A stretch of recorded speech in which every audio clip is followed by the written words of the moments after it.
To President Ouattara many times about this matter I'm raising now, about the critical importance for the Côte d'Ivoire to have a process that leads to national reconciliation and national unity. And indeed, last time I spoke to him about this, each time we've spoken about it, we agree. And the last time we spoke about it, he even asked me, look, he says, look, why don't you then do that?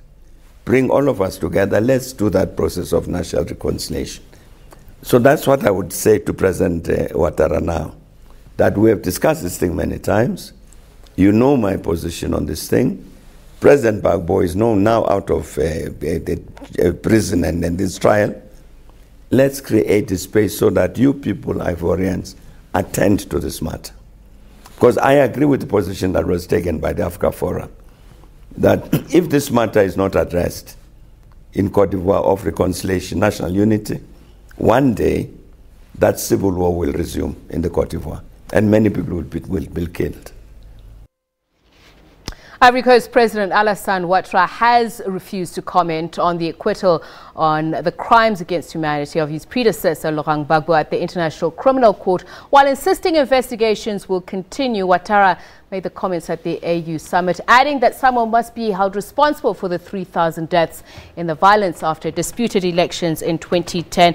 Makhosini Nkosi, your thoughts on this, especially that very last sentence, that somebody must be held responsible, this on the eve of Laurent Gbagbo returning to the Ivory Coast and also on the eve of elections next year. What is the effect of that? I think President Ouattara was banking on a conviction of Laurent Gbagbo that would completely eliminate him from the political environment in Côte d'Ivoire, which is a great pity because Côte d'Ivoire has done very well in terms of economic growth and peace and stability. But obviously it was not anchored correctly if there is a fear that someone who's been out of power for several years, who's been in The Hague for a long time, hasn't been able to organize inside the country, that by coming back that is going to cause instability. I think,